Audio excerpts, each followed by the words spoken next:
Мамко ж моя, не лай мені, мамко ж моя.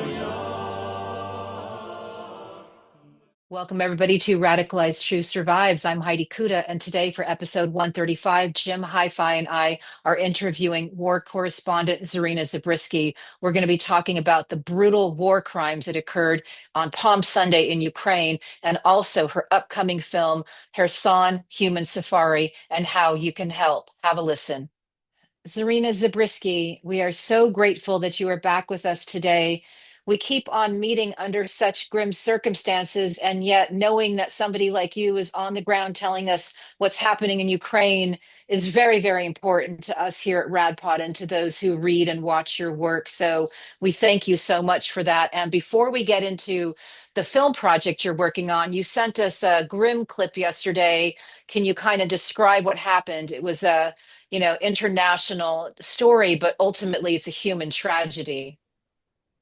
Yes, hi Heidi, hi Jim, everyone. Thank you for being here. Thank you for finding time during under such dire circumstances. I know that these days things back home in the States are also extremely hard on everyone, and I have full appreciation of you finding it in your heart and in your life to follow what's going on in the other parts of the world. We are all created, we're all in it.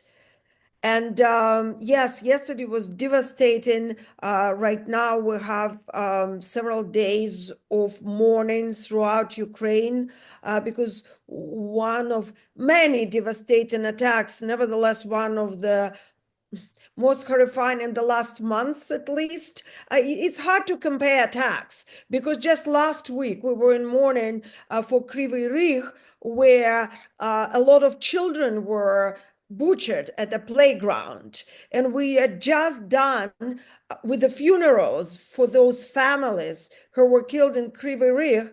And now we're looking at 35 people killed on Palm Sunday in the beautiful city of Sumy, with about 119, I believe, at this point, injured. And some of them are in really bad condition in hospitals right now. We don't know, the count is still going on. And it was in the middle of Sunday, as you know, as you might have heard, let's put it this way, Ukraine is a pretty religious country. Not everybody is religious. It's a democratic country. I know a lot of atheists here, and I know a lot of people who practice different religions. For instance, I was just on my way to my home in Odessa now, and I saw a lot of Jews celebrating their holidays. But a lot of people are celebrating this week before Easter. Right? And so on Palm Sunday, a lot of people in Sumy were heading to the church. It's very central Sumy, which is one of my favorite cities in Ukraine. It's very European, with this wide open boulevards, a lot of art, very artsy, very funky, has its own style, beautiful architecture, and a lot of very artsy cafes with great culinary. People are very genuine, open, not stuck up at all like people in capitals sometimes tend to be. I just love going to Sumy. And some people were taking their children to theater. There was a children's performance, some kind of princess, I forgot, going on. They moved it, thankfully, because Otherwise, we would be looking at something much, much worse. And I have been to several buildings that were hit for work when I was reporting there several times. And I have met the Tatiana Mironenko, who is a human rights representative in Ukraine, and she actually summed it up much better than I can do on Suma's location, why Suma is important, and on Russian strategies there. So let's give a listen to her. Yeah, thank you, Zarina. Let's go to that clip. Це місто, обласний центр, ціла область у нас є. І Суми розташовані 38 кілометрів до кордону. Це дуже поруч. До нас вся може долітати вся зброя. І вони знищують наше прикордоння. Ми дуже близько до російського кордону, який тягнеться більше, ніж 500 кілометрів. Наші вороги зробили вже так, що біля кордону жити не можна. Люди ж звідтіля виїхали, все зруйновано. Нічого вже нема. Сіра зона, це ми так називаємо, тому що люди не живуть, лише якось тримаємо кордон. А тепер вони хочуть іще далі просунутися. Росіянам це необхідно, держави України, щоб не було. Вони його все прострілюють, вони його тримають під своїм збройним контролем. І крім того, цей фронт вони розтягнули від Херсона, Одеси і завершуючи Сумами. І Харків сьогодні знищують, і до Сум добираються. І хочуть так зробити, щоб нас не було сил там, де вони хочуть зайти скоріше. So, Zarina, why was it so important for us to see that? Well, first of all, she explains it so well. She gives the full picture of the front line in Ukraine, but also I wanted you to see what happened to her beautiful office. You probably have noticed this bird, the whatever it is, the dove of peace and hope behind her. Now let's take a look what happened to this office yesterday. Let's see the picture. This is what's happening in Ukrainian cities. I have to say that unfortunately I'm used to these scenes. It sounds horrific even to me, but I'm used to seeing bodies in the streets in the puddles of blood. I'm used to seeing torn body parts. This is the reality in Ukraine, and nobody wants to see it. Believe me, nobody wants to hear it. Nobody wants to live it. Ukrainian people, just like anybody else, taking their kids to a theater show on Sunday, going to a church, or just going to go for a walk on a beautiful spring day. Nobody wants to be burnt alive in a trolley bus. And that's what happened there. When it happened, almost everybody died in that trolley bus because the doors got stuck. But there was a 13-year-old kid, a boy, 13-year-old, going on the bus to see his grandma with his mom. And he was injured with 3 pieces of shrapnel in his head, but he managed to break the window, jump out of this trolley bus, pry the doors open, get his mom out, get some other people out, saving them. This boy was acting on adrenaline. And this is honestly something that we get to see and we report, we us as journalists report in various cities in Ukraine. And we're trying to get the message to you back in the West, but it's not easy to do it anymore because the editors turned down the articles. Just another day, a major article turned down my report because it is probably just too disturbing. That was a report on a day in Kherson, which the locals called Armageddon. And we talked about it, thankfully, on Redport here. But every day it happens. Yesterday, last night, I'm in Odessa at the moment, we had 2 attacks of Shahid drones, and I shared a video on my Twitter. That was something unbelievable when the whole sky is covered with this moving red dots. It's unreal. It's like some sick firework, again, on adrenaline or steroids, and you hear the Shahid drone, strike drone buzzing by, and you know that right next to you, people are being injured at this moment, and that the cars are set on fire, and people are jumping out of those cars.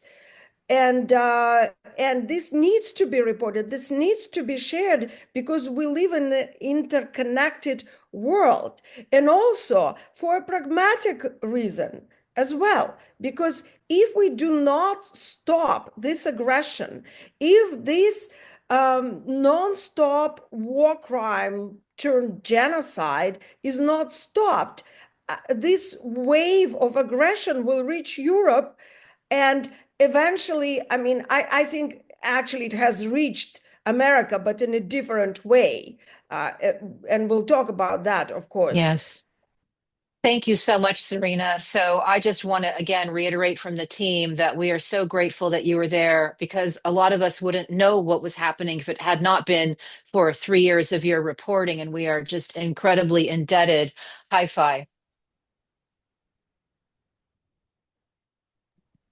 So you have a movie coming out that you've been working on around Kherson and the human safari, and I would just remind our viewers, our audience, that you were the first person to bring news of the human safari and the first person to bring footage of humans being hunted by drones, even on this show, as a matter of fact.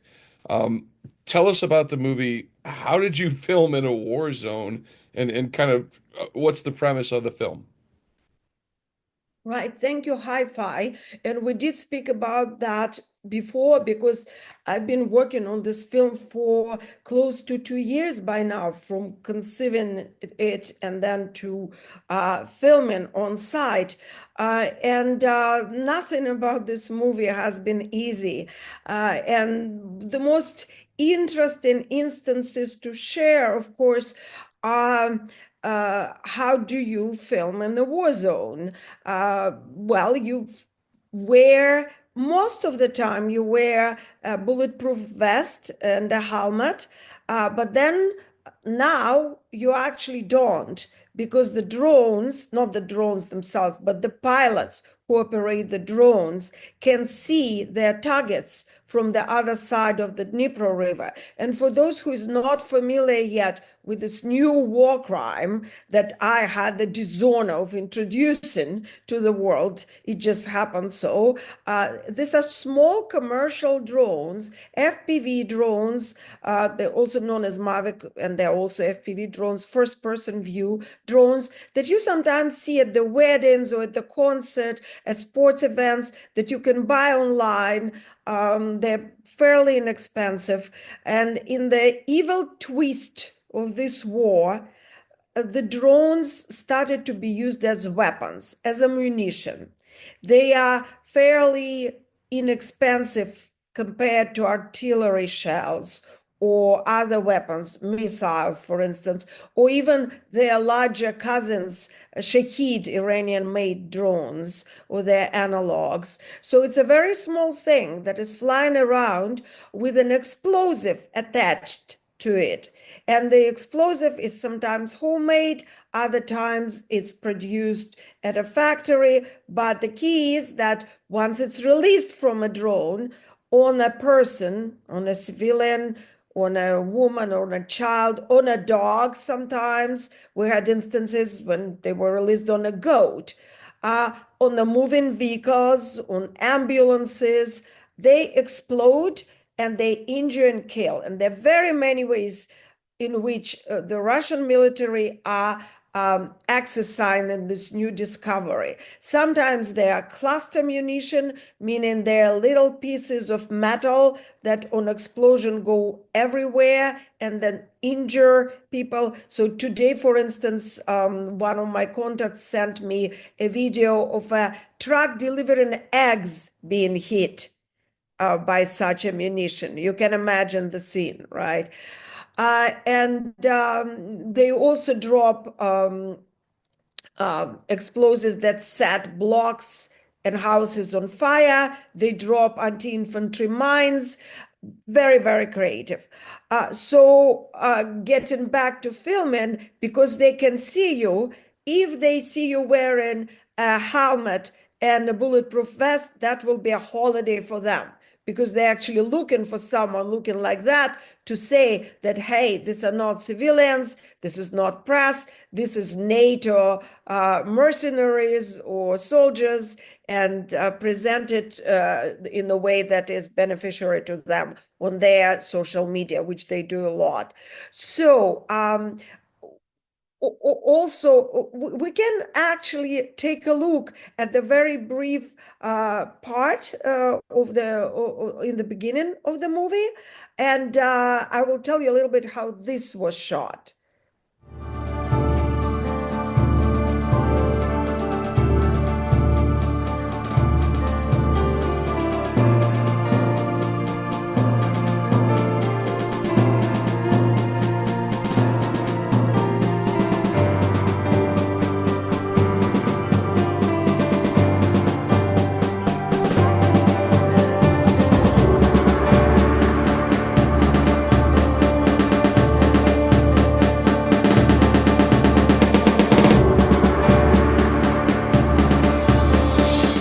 And so here you see a girl dancing in a studio mixed with the archive shots of the invasion.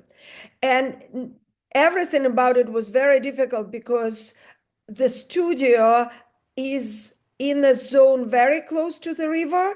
So the artillery fire is ongoing. And on the way to this beautiful studio filled with light, you pass a lot of broken glass. And you cannot clear this glass because every day and every night they shoot again and the glass just drops again and again and again. And some people call this glass, which you can find everywhere in Kherson snow, because it looks like ice, like crushed ice. And there are cracks in the windows. In that particular studio, the ceilings fell many times. And as Alona, the dancer, was dancing, there were explosions. And they're there all the time. Whenever you're in the studio for different classes, you hear the artillery going on. And not just artillery, tank, mortar, and so forth. As for the archive shots, they're very difficult to get by because people who were filming had to live under 9 months of occupation, where their phones were checked by the Russians on a daily basis. Anything like that, like a column of Russian equipment going by, these people would be taken in the torture chamber and tortured or killed. So obtaining these videos was extremely hard. And like, I'm not going to give you the whole story, but along the way, I was able to interview people who never spoke to journalists before. And I uncovered the whole layers of Kherson history that even Chersonians themselves didn't know. And the atrocities that I was able to reveal are at the same level as Mariupol, if you heard of that, when the whole street is on fire and people are jumping off the top floors. And finding the videos of that was impossible because everybody deleted these videos. But I found many eyewitnesses, confirmed the places, and so you build the story that way.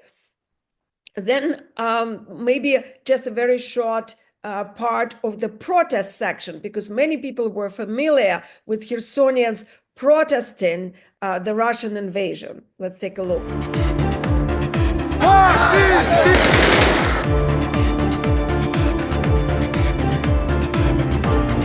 Вообще жесть, вылезти на русский ПТР.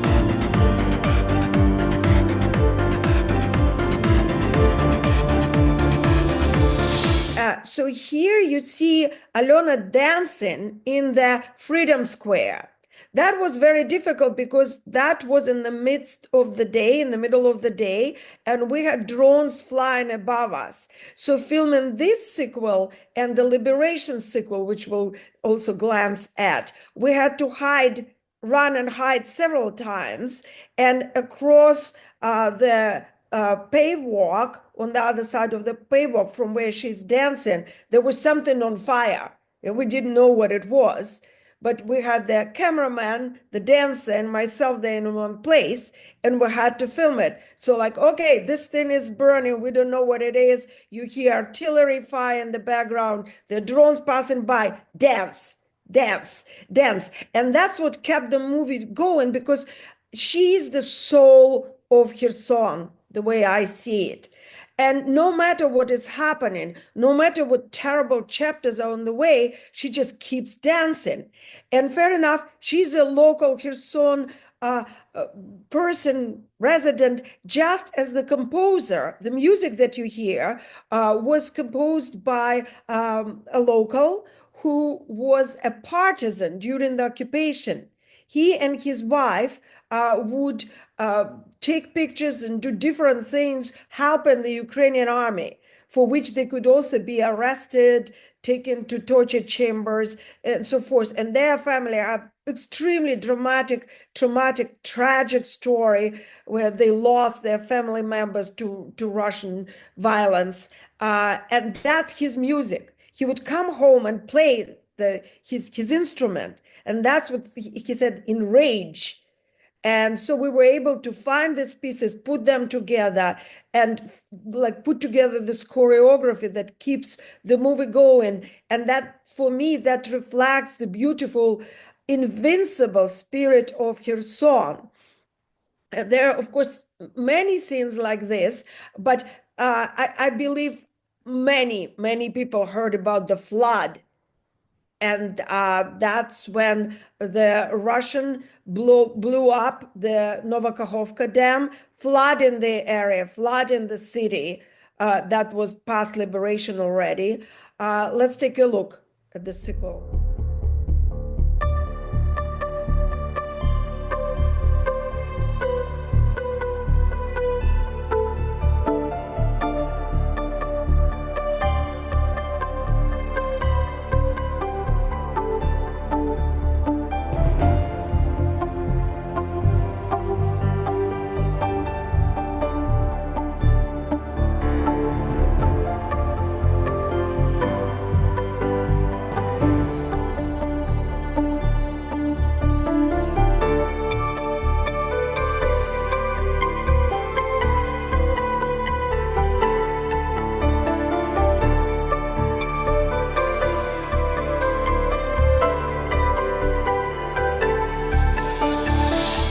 Right. So you see, behind Alona, there's this dried up space, which used to be called the Swan Lake. There's some irony here because, of course, Swan Lake is a Tchaikovsky ballet, which is now not being that popular in Ukraine. No Russian soft culture is popular in Ukraine at this point. And Ukrainians understand it, unlike us in the West. We still think it's okay. And we can talk about it some other time. But here, I wanted to mention that while we were filming this part, artillery was going nonstop, and there was also a siren, because of course we do get air raids all throughout Ukraine, but in Kherson, they're kind of futile and obsolete. Because artillery flies so fast, it gets there in a matter of a minute or two or three. There's no point to, the siren will not give you any benefits. You can't get anywhere to any shelter. So sirens are usually indicating either aerial bombs that are incredibly devastating, more than probably most things, apart from missiles or ballistic missiles that also erase half a street. So that could be the ballistic missile or an aerial bomb. Okay, so the last part, the last segment I want to play is 7.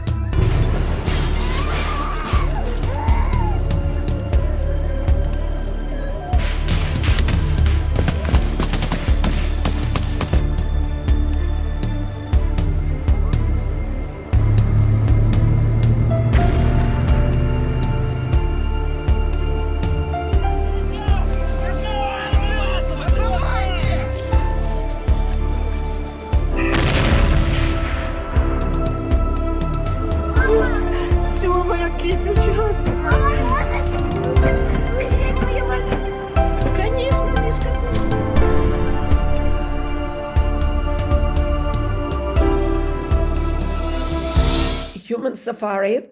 And that's a beautiful arch in the same park. And to get there, we had to go through several obstacles, some of them including, let's say, people shooting down drones with rifles, and some of them explaining to the local authorities why are we there and why the hell are we in one of the most dangerous places in Ukraine dancing. And what really helped is that our cameraman, who's wonderful, is extremely talented photographer, Alexander Andrushenko, also is a local. He had to flee the occupied bank of the Dnipro River, the so-called left bank of the river.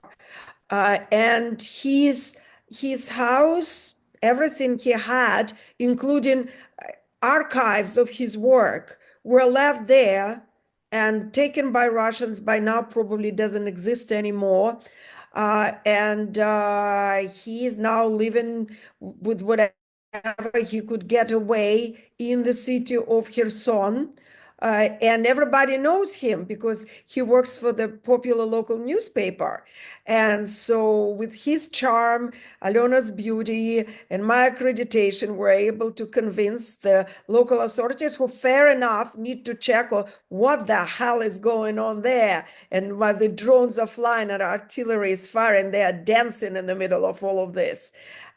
So there are all kind of obstacles that you wouldn't think while filming something else or anywhere else. And there are tons of them. Sometimes I might do like a separate story on how this movie was filmed by this wonderful, wonderful Kherson people who worked with me and helped me every step of the way. Here, of course, I have to mention a person who came up many times throughout the show on Red Pad. I feel like he's almost has been here already, Volodya, our local producer, and his car Terminator, which was shot at so many times that the mechanics laugh when he arrives at the shop. But it's still riding around. In the film, you'll see this characteristic, like,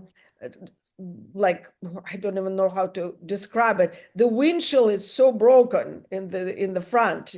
You know, you recognize it's like a signature. And it's not even a crack. It's like some art of a crack there. And in this car, he is fearlessly driving me, and when we have a cameraman, our crew, to the places that are on fire, that are blasting. The other day we were driving to film the military. I'll be sharing several trips to the front line, and there was a drop. The drone dropped the explosives right past us, and we just keep driving, and then we get stuck in the mud.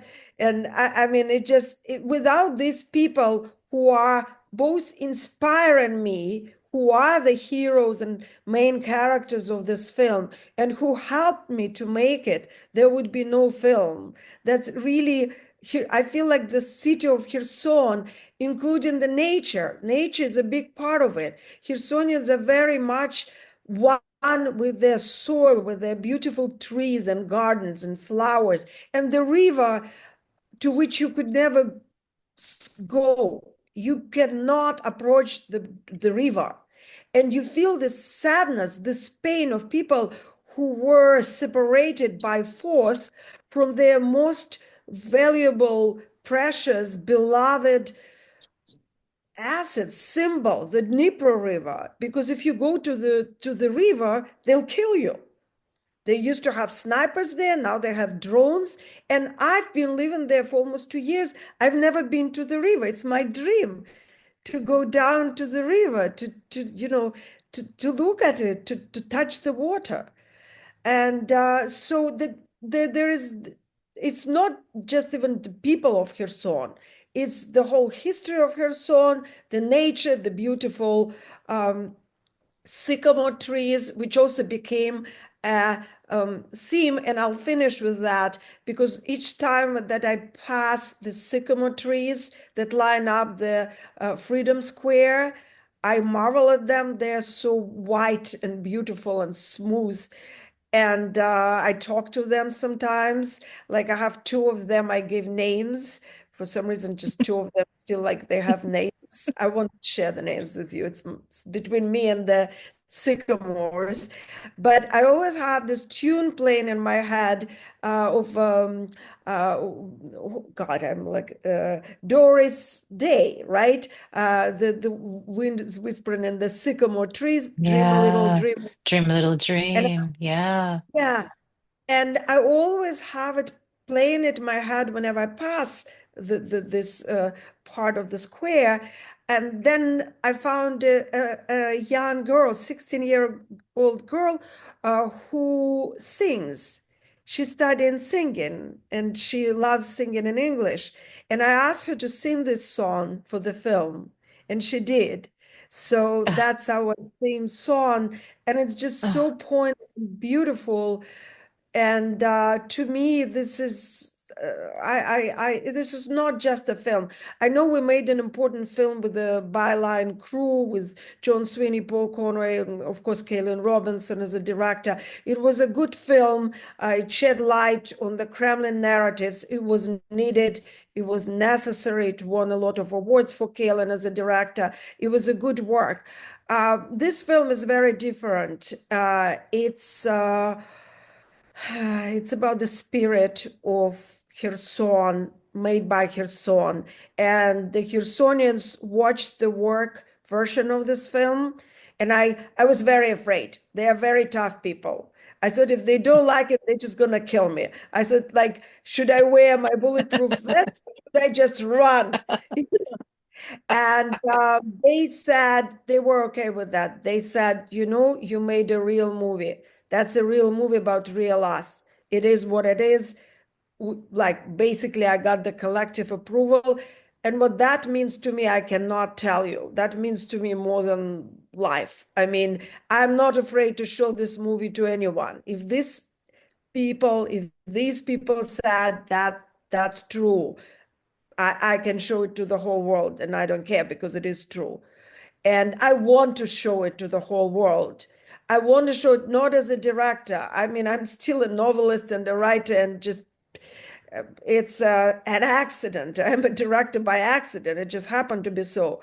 So this film is something that came out of this whole tragedy. And this is what I want and hope to deliver. And we are right now in post-production, very last stage of post-production. Of course, in 2 years, I went through the whole very small budget that we were very lucky to have from the private donors, and some people from Red Port supported us previously too. But thankfully, a writer from the United States, Tanya Machaev, gave the major part, and then I had many people helping. But by now, I'll be honest with you, we dried it up completely. And I have to finish the color grading and the sound. It's a very small part of it, and I have already a fantastic expert on color grading, Jason. Oh my God. I've been traveling for 2 days, so sometimes when my mind goes We into totally get it. You've been in a war zone for 3 years, Zarina, you so know? Jason Parkinson, of course, a good friend of mine and a colleague, who is the best person for color edits, because he spent a month living in Kherson in 2022. He knows it, he loves it, he worked in Ukraine a lot, and he's a Getty Award winning photographer and a professional video editor who knows what he's doing. So he's finishing color grading. I should also mention my main editor and friend and teammate, and this is Artem Tsinsky. He's also a professional. He's a young Ukrainian cinematographer, expert. He works for the public television channel here, Suspilny, but he's very, very talented. He's from Odessa, and he's been working so hard on this film. So together with this group, we are almost there. And I never ask for help because I do believe that all the funds really should be going to Kherson and the people of Kherson, which eventually, whatever money will be made from this film will be going to. But to finish this film, for now, I do need some help just to pay for the expenses on color grading and the sound. Well, Yeah. Zarina, let us help you with that. I know you only need a few $1,000s more. So what we will do is include how people can reach you and how people can help. And it's important to know I had the blessing of seeing the film, and it's important to know and to reiterate that your background is in poetry, your background is in literature, and you've written some incredible, beautiful, award-winning books. And here you are, a war correspondent and doing work that you deeply believe in. But wait, what makes your film so special is that you tell the stories of these locals and what they endure and their bravery and their belief, and adding the beautiful dance sequences. There's a hoodie dance that I think is going to be emulated throughout the world. If anybody who sees it, I want to learn that dance. In any case, we're so grateful that you allowed us to basically get to have a premiere, a preview of what people are going to be able to expect. So we will certainly do everything we can to help you finish the post production. And I know that Jim has some things that he'd like to talk to you about before we are finished here today. But I just want you to know again how grateful we are. Thank you so much. I'm so grateful for your support from the beginning to the end. I feel like you guys are also on the team and the producer team here.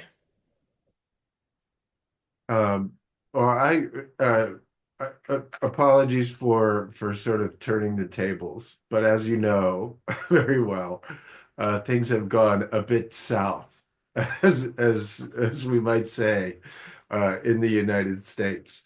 And I think personally one of the main reasons for that is that we don't have the history in our territory, of being in a dictatorship. And, we don't have the immediate sort of experience of that trauma to understand what it is that we're facing and what we've done to ourselves.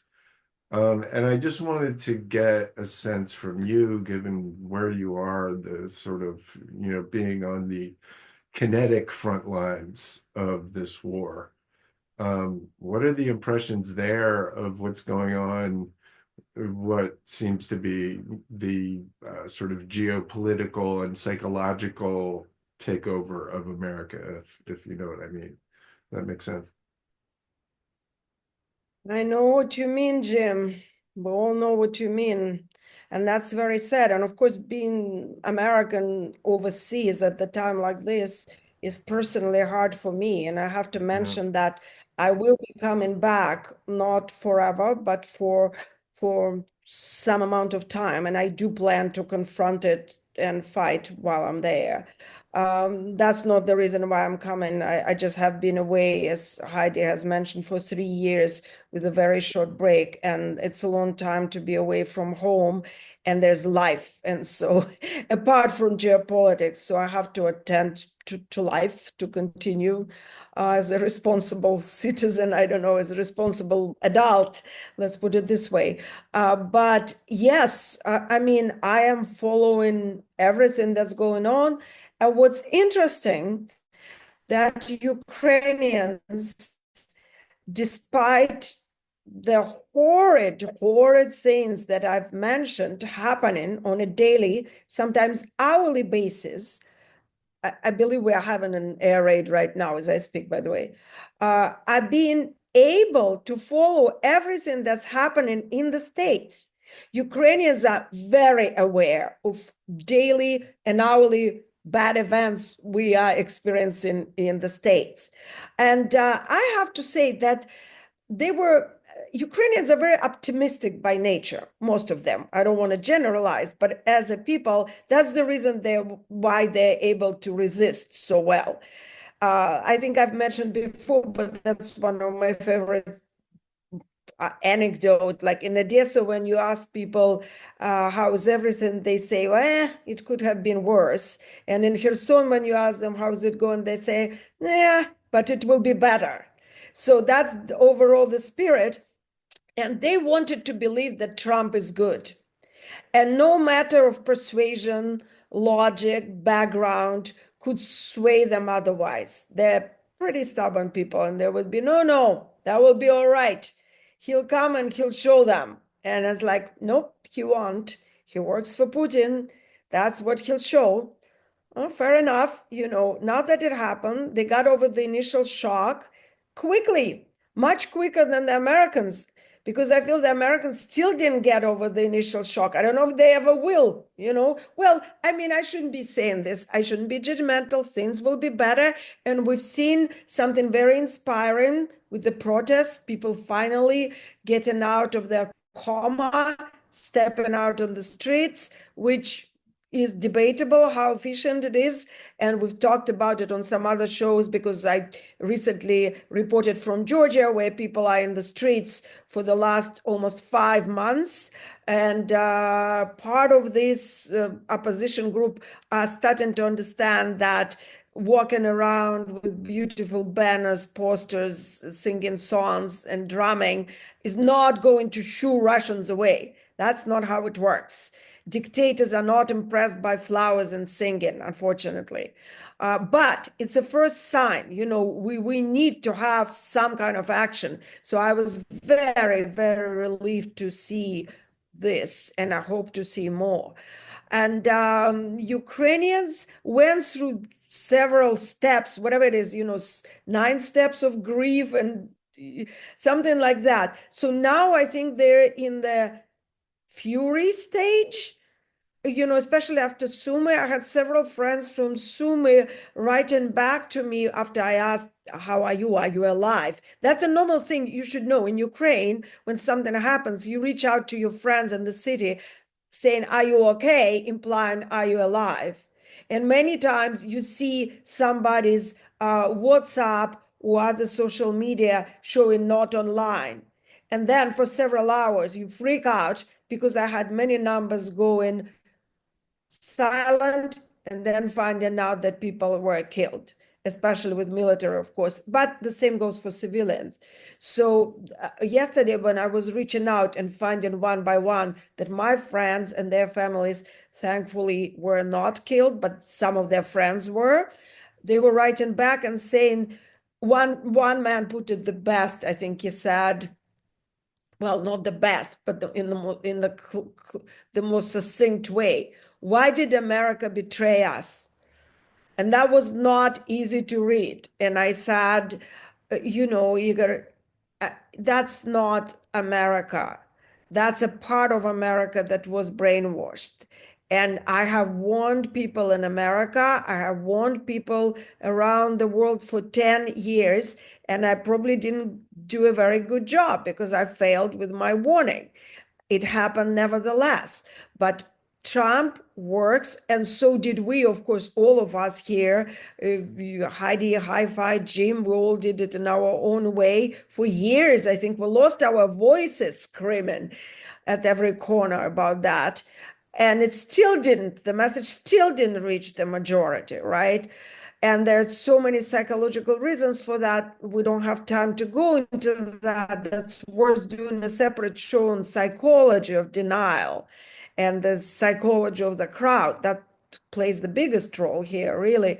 But I told Igor,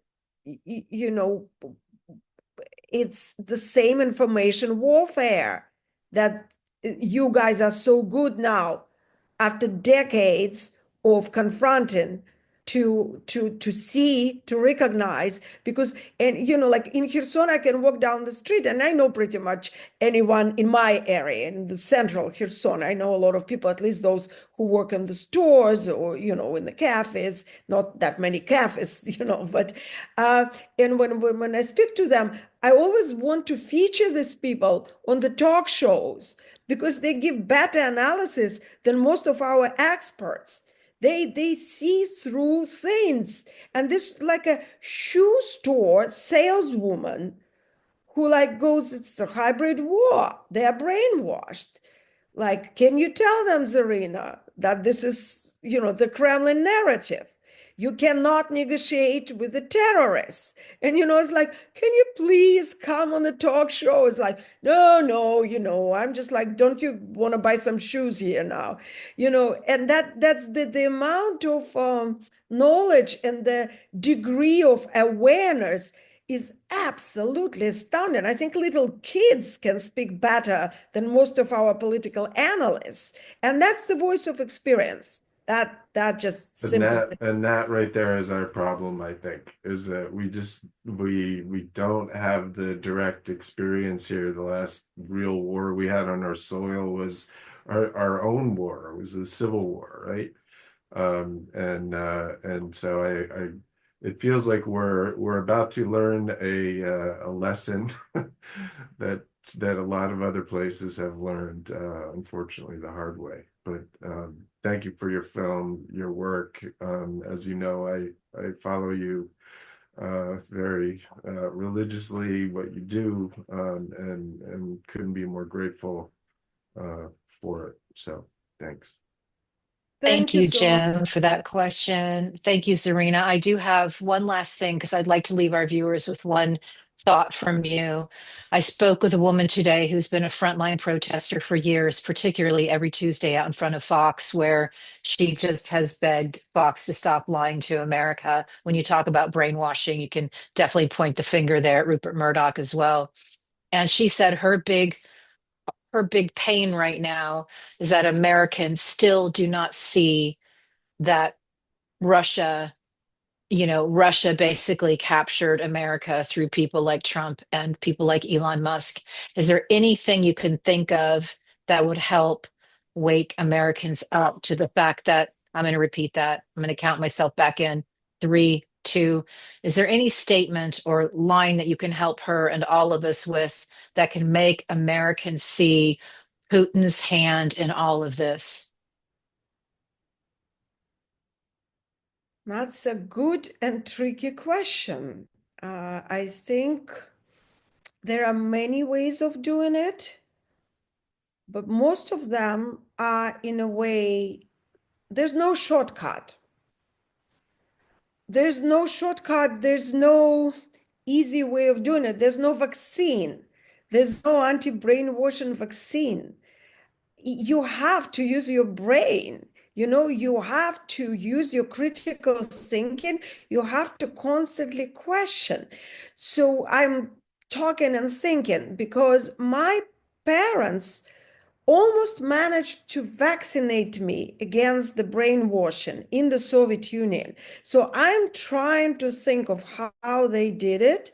And well, for one, it was being surrounded by like-minded people who are all critical thinkers, which happened naturally because my family were basically quiet dissidents and did not partake in the communist bacchanalia. So I was surrounded by good books. I was surrounded by necessity to think. And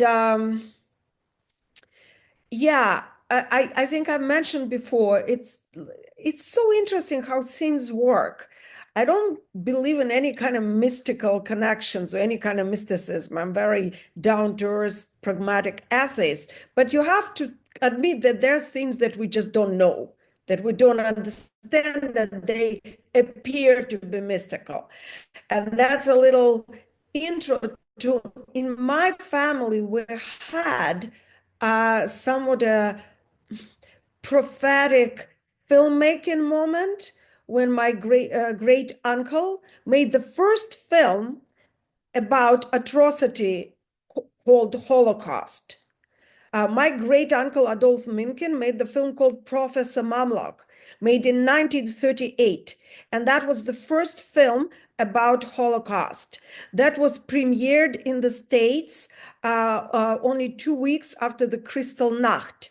And it was extremely popular. You can Google it. It's on Wikipedia. It's recognized as the first film made about Holocaust. It's dramatic. It's not without its drawbacks because it was made in the Stalin's USSR. So it has this like communist propaganda touch. But at the end of this film, the main character who first did not believe in that, who is a Jewish doctor in Berlin, who could not believe that the Germans could go as low and that basically fascism or Holocaust could happen. After his family is being killed, after he's going through horrors, and that's 1938, mind you, right? He gives the speech on the balcony before he's being shot. And he says, this is not Germany I know. This is not the country I believe in. And in Germany, I know there's a freedom of thought.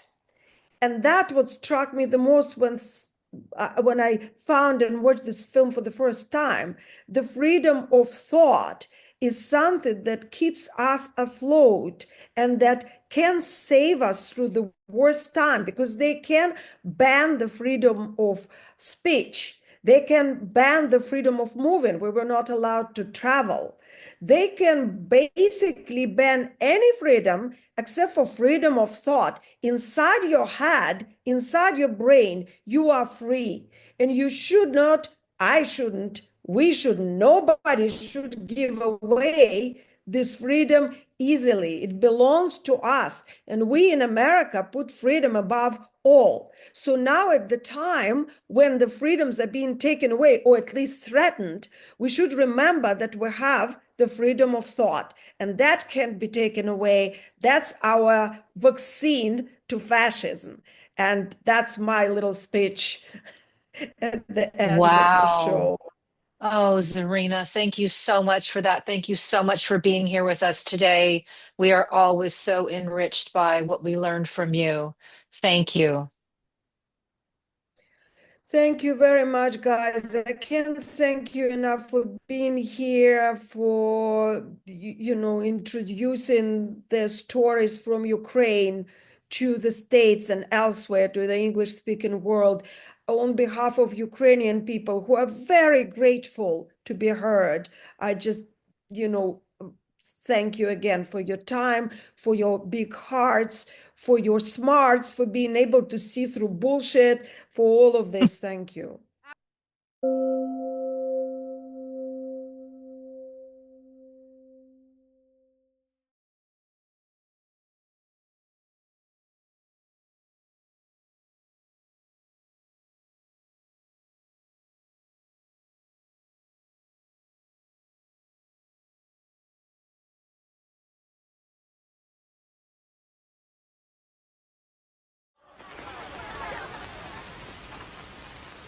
Стреляйте, стреляйте, убивайте женщин, стариков, детей. Вас этому хорошо научили. Вам за это хорошо заплатят. О, я вас понял теперь. Я вас хорошо понял. Но вы ни у кого не отнимете право на труд, на жизнь, на мысль. Вы останетесь в памяти у потомства, как жуткий страшный сон.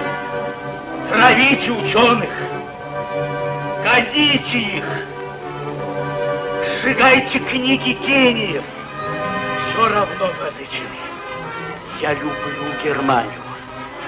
Германию великих ученых, философов, поэтов, Германию величайших человеческих открытий, Германию труда и мира, но не вашу Германию, а зверелую страну пыток, слез и крови, страну войны и палачей. Заткните ему глотку, молчать! Такой Германии жить страшно, и такой Германии не будет. Не будет! Стреляйте! Стреляйте из ваших пулеметов, пока их у вас не отняли. Но их у вас скоро отнимут. Их у вас скоро отнимут.